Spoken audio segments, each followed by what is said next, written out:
Hora final.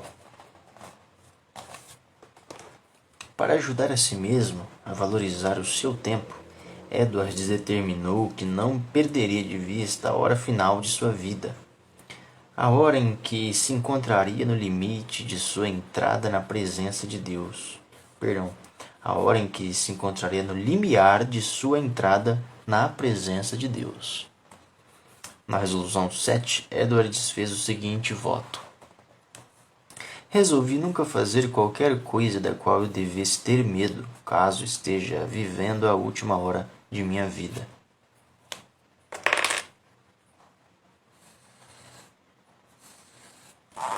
Essa resolução foi designada essencialmente para ajudar Edwards na mortificação de seu pecado.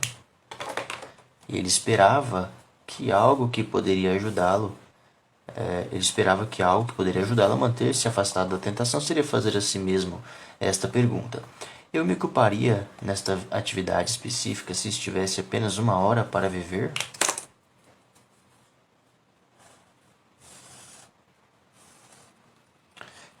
Pergunta muito forte. Eu me ocuparia desta atividade específica se estivesse apenas 1 hora para viver? Ele estava persuadido de que não desejaria entrar na presença de Deus após ter cometido qualquer pecado. Se ele tivesse que dizer que evitaria qualquer atividade em sua hora final, saberia que deveria evitá-la em qualquer momento de sua caminhada cristã. Essa perspectiva restringiria seus pensamentos, suas atividades e palavras pecaminosas. Edward geralmente valorizava muito o fato de concentrar-se na presença de sua morte, como um meio de santificação. Ao combater pensamentos mundanos, ele escreveu em seu diário: Manhã do dia do Senhor, 1 de setembro. Quando sou violentamente atacado por pensamentos mundanos, para ter um alívio, penso na morte e nas dolorosas circunstâncias da mesma. Pensamentos sobre a morte levavam sua mente a se voltar para as realidades eternas, fazendo com que as tentações mundanas no momento parecessem vazias e sem atrativos.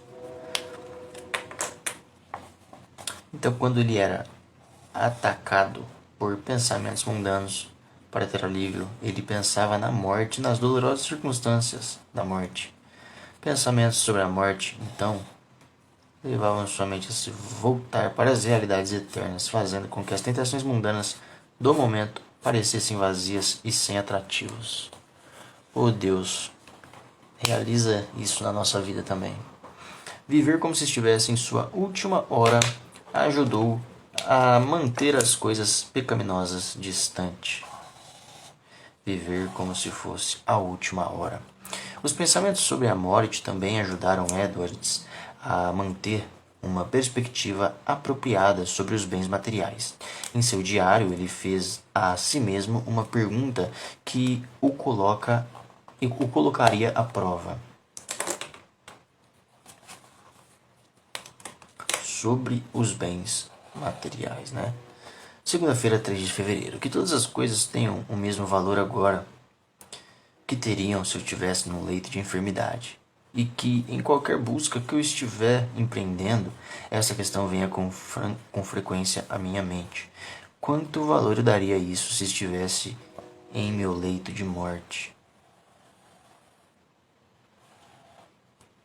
Quanto valor eu daria a isso se estivesse em meu leito de morte?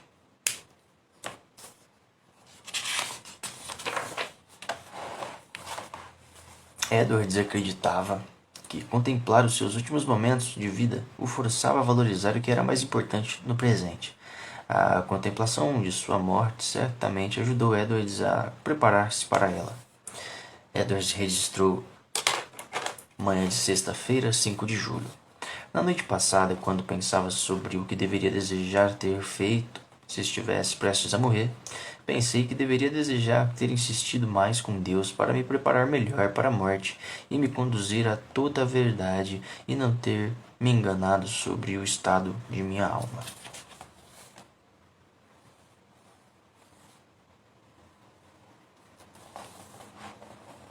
Embora Edwards tenha escrito essas palavras quando jovem, em plena primavera da vida, ele queria estar preparado para encontrar seu Senhor recebendo a aprovação dele.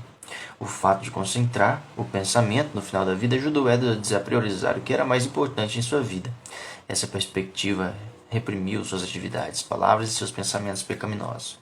Além disso, ela o ajudou a escolher os mais elevados objetivos na vida. Quanto ao uso de seu tempo, nem todas as escolhas eram entre o bem e o mal. Algumas das escolhas mais difíceis eram entre o bom e o melhor de tudo. Viver sempre como se estivesse no fim de sua vida levou a viver pelo que era melhor, pela glória de Deus. Viver sempre como se estivesse no fim de sua vida o levou a viver pelo que era melhor, pela glória de Deus.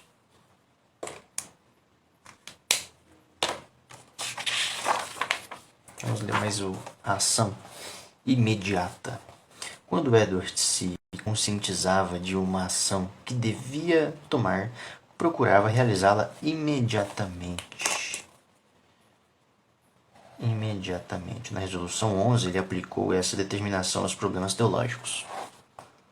Resolvi que ao pensar em qualquer problema teológico que precise ser esclarecido, farei imediatamente o que puder para esclarecê-lo, caso as circunstâncias não me impeçam de fazê-lo. Então, quando Edwards estudava e lia, geralmente chegava a proposições teológicas ou a questões teológicas que não eram facilmente compreendidas. Em tais casos, ele fez o voto de tratar dessas dificuldades doutrinárias imediatamente, a fim de chegar a uma compreensão apropriada. Não devemos perder tempo, ele pensava, para resolver questões importantes como esta. Nessa resolução, Jonathan Edwards conheceu a soberania de Deus, pois adicionou: caso as circunstâncias não me impeçam de fazê-lo. Mesmo ao resolver difíceis questões teológicas, Edwards humildemente se submetia à mão dominante de Deus. Então aqui mostra a consciência que Jonathan Edwards tinha sobre sua limitação, caso as circunstâncias não me impeçam de fazê-lo. Edwards acreditava que a procrastinação era um obstáculo à glória de Deus. Procrastinação, um obstáculo à glória de Deus. Demorar para obedecer não é obediência. Lentidão em executar uma tarefa desonra-o. Assim, Edward sentia que devia cumprir suas obrigações o mais rápido possível. Entretanto, admitia francamente que lutava com a procrastinação. Vamos ver o que ele escreveu sobre a procrastinação. Quarta-feira, 9 de janeiro. Não pareço estar sendo muito cuidadoso em aproveitar o tempo para fazer tudo rapidamente e no menor período possível para mim. Nem pareço estar tão empenhado em pensar sobre a fé como ontem e no dia anterior, nem como estive em certos momentos, talvez há um ano. Não pareço estar sendo muito cuidadoso. Muito importante, porque isso aqui é coisa que a gente se cobra também, né? Em outra ocasião, ele observou, noite de sábado, 11 de maio. No mês passado, mereci ser culpado por não tratar a minha inclinação com veemência suficiente, forçando a mim mesmo a fazer um melhor uso do tempo. Edward sentia que deveria sempre impulsionar a si mesmo com veemência para usar melhor o seu tempo. Vamos mais uma aqui, vai. A Última Trombeta. É muito gostoso, você começa a ler e não quer parar. A Última Trombeta. Edwards acreditava que nem todos os cristãos deixariam este mundo mediante a morte.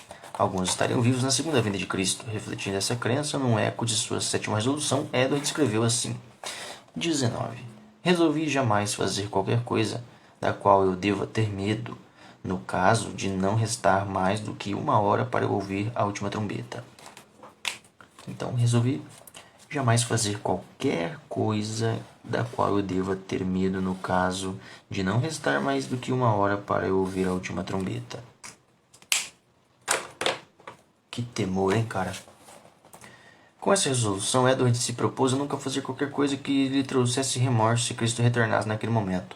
Saber que Cristo poderia entrar em cena inesperadamente impedia certas atitudes e atividades dele. Embora sua escatologia ainda estivesse para ser desenvolvida quando Edward escreveu as suas resoluções, ele amava as profecias bíblicas a respeito da vinda de Cristo. Stephenson observou: o livro do Apocalipse fascinava Jonathan Edwards. Para ele, o Apocalipse era vivificado a cada nova leitura. Edwards passava muitas horas estudando Apocalipse, o único livro da Bíblia que ele favoreceu com um comentário separado. Essa preocupação se estendeu por todos os seus anos. John Gerstner escreveu que o retorno de Cristo era um conceito controlador no pensamento de Edwards. O retorno de Cristo era um conceito controlador no pensamento de Edwards. Edwards se convenceu a tempo de que a volta de Cristo era iminente. Gerstner acrescentou: Edwards pensou que os últimos dias estavam se aproximando rapidamente. Edwards acreditava que as escrituras não permitem o cálculo da data exata dessa segunda vinda, mas que ela indica o período em geral. O próprio Edwards afirmou assim: Cristo aparecerá na glória de seu Pai, com todos os santos anjos vindo nas nuvens do céu. Essa será a mais inesperada visão para o mundo ímpio, a qual virá com um grito à meia-noite. Mas com respeito aos santos, ele será uma visão de júbilo, e a mais gloriosa de todas. Assim, ver o seu Redentor vindo nas nuvens do céu encherá o coração deles de alegria. A expectativa do retorno de Cristo instigou Edwards em sua busca por santidade. Ele desejava não ser encontrado em pecado quando soasse a última trombeta, mas sim numa vida piedosa. A busca por santidade de Edwards então foi instigada também pelo desejo de não ser encontrado em pecado quando a última trombeta soasse, mas sim ser encontrado em uma vida piedosa. Ok, gente? Deus abençoe vocês. Vamos ficando por aqui. A paz do nosso Senhor.